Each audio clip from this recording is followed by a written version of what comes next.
Hello boys and girls, my name is Marcus Moreno and I'm here with my good friend James, who is monitoring the camera, and today we're going to show you how to properly sharpen a knife. Now I know what the Academy Sports and Outdoors Right Stuff Low Price may have told you, by the biggest sharpener that could sharpen any knife. But what you didn't know is that it costs like range 20-50 bucks. I recommend Smith's pocket sharpener. You see it? Not only is it handheld and easy to carry, but it's also easy to use and comes in three various sharpening. We have carbide, which for dull knives you can sharpen to a point, to a very pristine sharp edge as if you just bought it. Ceramic gives the blade its fine edge and making it look good.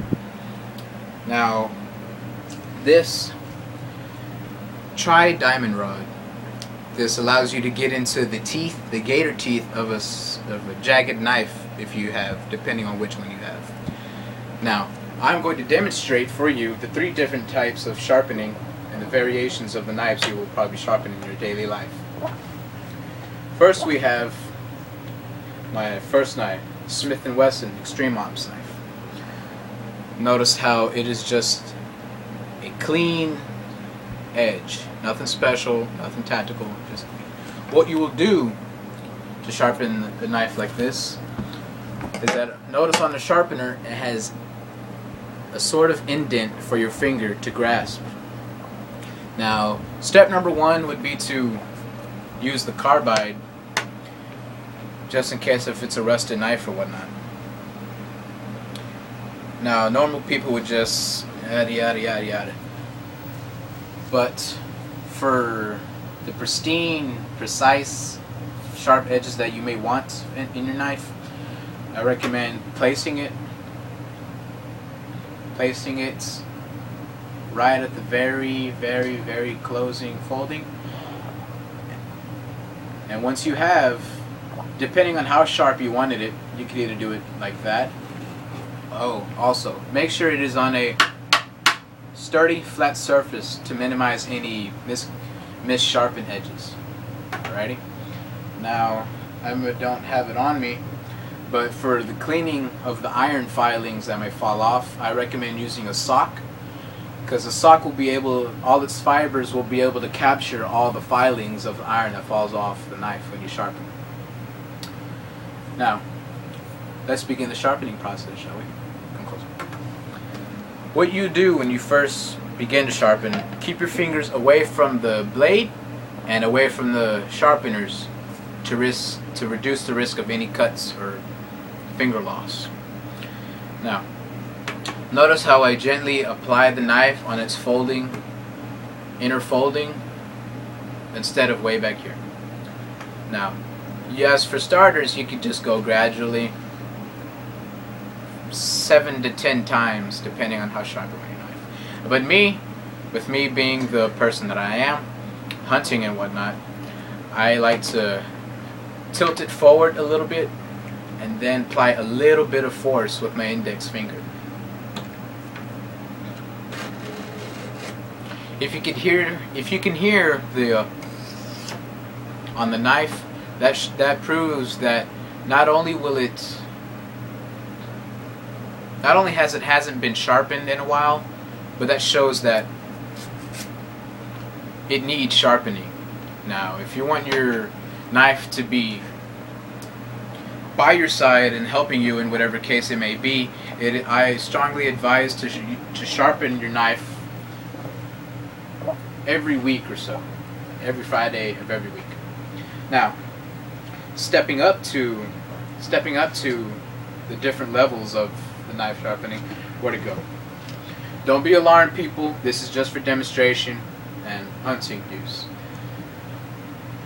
Rambo, some people may know it by the Rambo knife, but this is the lucky one that's helped me through all.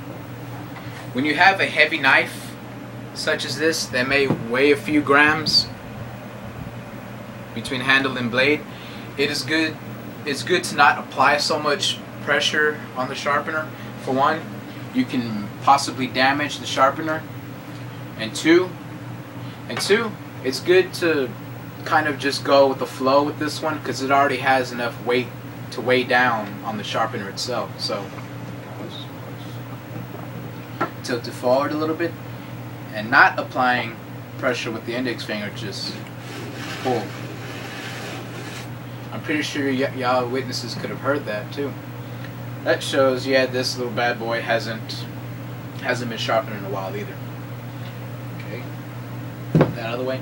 Now my main thing is that I know some of y'all kids and boys and girls may have urges for the more jagged gator teeth knives, which is why my #1 knife used for all tactics, I use. Notice how this little section isn't a straight line. They're jagged, or what I call gator teeth, because I'm pretty sure if you got your hand chopped by a gator, that's something what it would feel like. For that little section, I like to use the diamond tripod rod. Now, way of using this, I'm pretty sure it's obvious, but place the blade where the jagged edges are pointed towards away from you. Place the rod as so. Make sure it's not straight forward, straight up, but at its level to where you could feel the direction of where the sharpened edge is going. Now the way you use this, it's not just straight back and forth, back and forth, back and forth, or forward. The pristine way in how to use this is to place the very tip of the rod on the gator teeth here. You get that? And as normal people would just push forward, which is fine, unless you want the top-notch A-grade precision of your knife.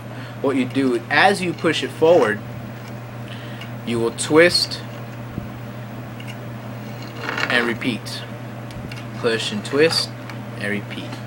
Push and twist and repeat. Now it may take some time for the amount of sections you may have, but I'm sure as commonly as y'all can think, the different sizes of the grooves to decipher how much of the rod you will use. And, well, there you have it. Smith's Hand Pocket Sharpener. Carbide for beginners in sharpening dull knives. Ceramic for that extra touch of pristine, clean sharpening. And the tripod diamond rod for those little gator teeth. Gotta brush those little guys for any meat they may be carrying. Well, there you have it. Now, keep in mind, safety first.